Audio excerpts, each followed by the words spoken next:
ci li Guy wax ci nasaraan balaa may ñëw ci li nga xamante ne moo waral lépp ci coow li maanaam Sénégal en réalité bërki démb benn Ibrahima Diallo sax lañ ko wax da nga xam ne shérif mais du shérif Ibrahima Diallo la tudd dafa saaga olof yëpp mujjul fenn dara fekk ko si olof yëpp la saaga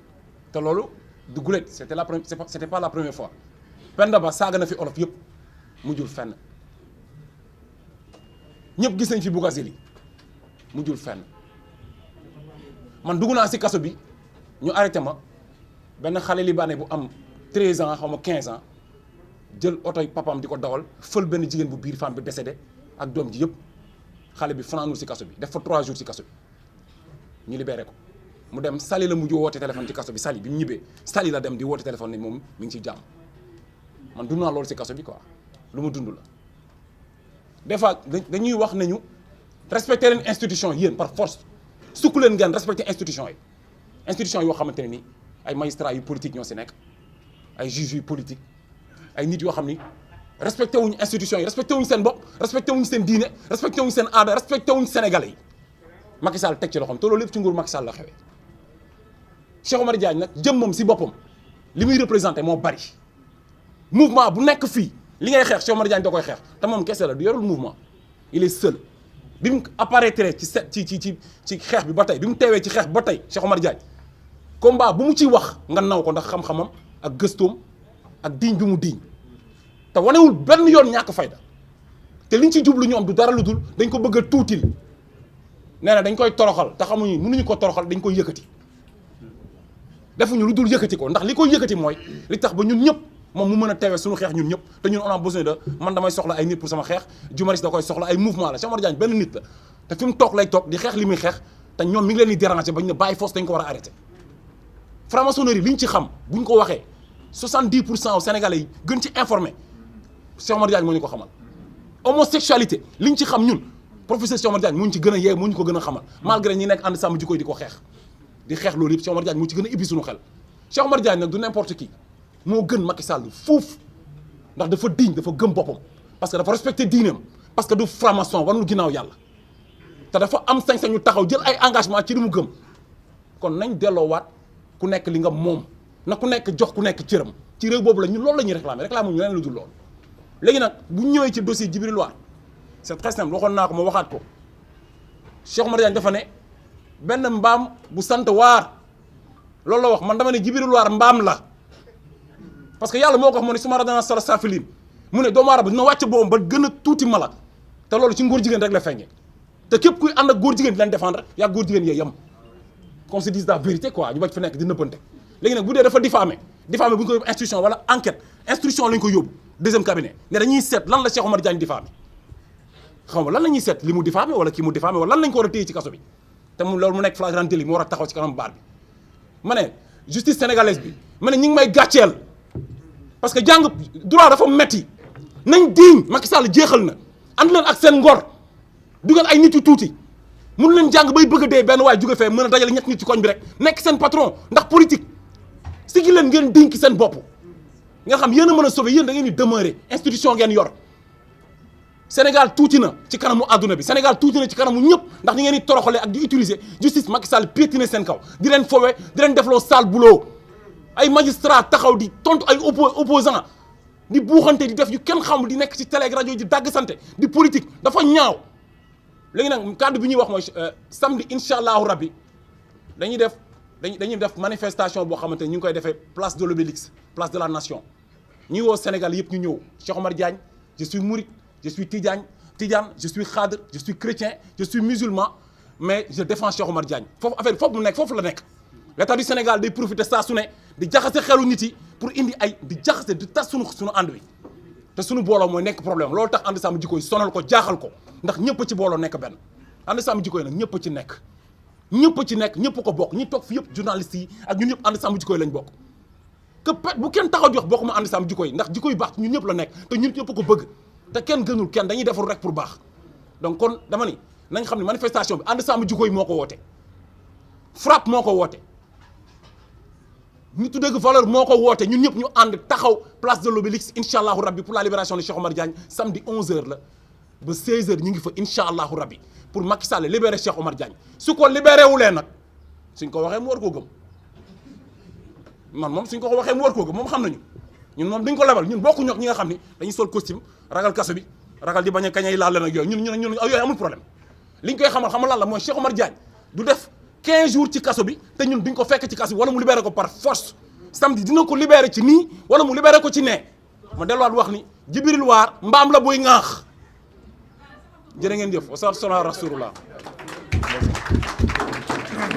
Pour tomber sur ceux qui les terrorisent, eux, gouvernement acquis à la cause LGBT, ceux qui les terrorisent, eux, gouvernement acquis à la cause de la France, du franc CFA et de la franc-maçonnerie. Je vous rappelle qu'il y a 1 an, lors des soulèvements dramatiques et tragiques qui ont conduit à la mort de 14 martyrs sénégalais, ils ont accusé les terroristes. Je vous rappelle que le 23 mars dernier, les Abdou Karim Gueye Xrum Xax, les Sylvestine Mendy derrière moi, les Yolande Camara derrière moi, les Baye Niass de Fouta Tampi, les Gadio, etc., les Dambodj, ont été torturés, 18 personnes. Il ne faut pas déconnecter ce qui arrive aujourd'hui à Cheikh Omar Diagne. Il ne faut pas déconnecter de ce contexte, de ce tour de vis antidémocratique, liberticide que le président Macky Sall pose. Eh bien, nous disons au président Macky Sall, nous disons au peuple sénégalais, nous les invitons tous d'ailleurs, à la grande manifestation du samedi 16 avril, à partir de 10h à la place de l'Obélisque. Une grande manifestation pour la sauvegarde des libertés dans ce pays-là. Une manifestation pour crier à nouveau notre opposition contre l'agenda LGBT. Une manifestation contre les violences dont sont victimes les résistants, les membres des mouvements citoyens, que ce soit violence par les arrestations, violence par les emprisonnements, violence par les détournements des procédures judiciaires. On vous arrête et après on cherche pendant plusieurs jours les motifs qui permettront de vous garder le plus longtemps possible en prison. On vous arrête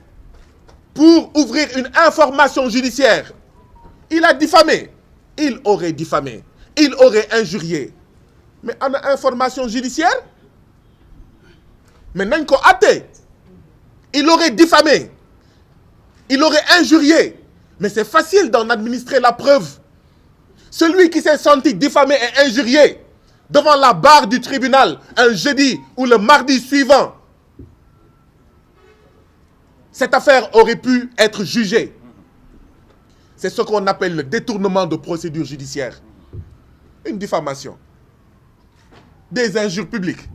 Et on ouvre une information judiciaire. Ça veut dire qu'on fait une enquête. Enquête pour chercher quoi?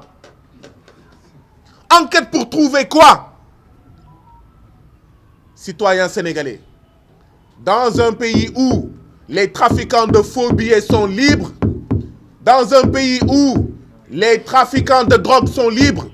dans un pays où les todjemans de la République qui entourent le président Macky Sall sont libres, dans ce pays-là,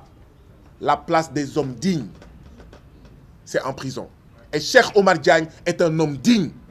est un digne Sénégalais, opposé aux Sénégalais indignes qui signent l'agenda LGBT, qui émargent à l'agenda LGBT, qui sont financés par l'agenda LGBT. Et donc oui, mobilisons-nous tous ce samedi 16 avril 2022 à partir de 10h, Inch'Allah, à la place de l'Obélisque pour sauver le soldat Cheikh Omar Diagne.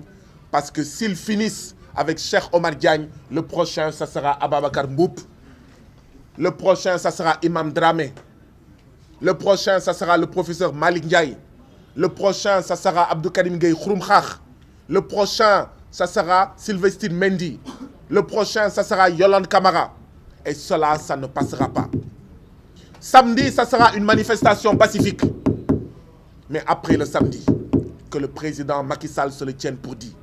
Il libérera de gré ou de force notre frère, notre camarade, le soldat Cheikh Oumar Diagne. Je vous remercie.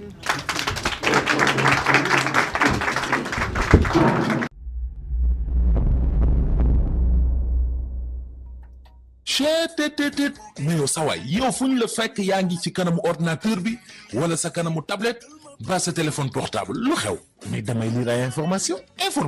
waaw xoolal boo bëgg am ay information yu leer nañ et en temps réel duggal ci www.senegal7.com ay information yu wóor man de maa ngi application Sénégal 7 lépp lu xew dama koy jot ci sama téléphone ci tàng bi te nag application Sénégal 7 am ko yomb na da ngay dugg ci Play Store wala Apple Store nga télécharge ko rek xam li xew ci réew mi ak la xew ci bitim réew te nag dara du la ci umpu. Vous voulez des informations en temps réel? Cliquez sur www.senegal7.com. Sénégal 7, le roi de l'information en temps réel.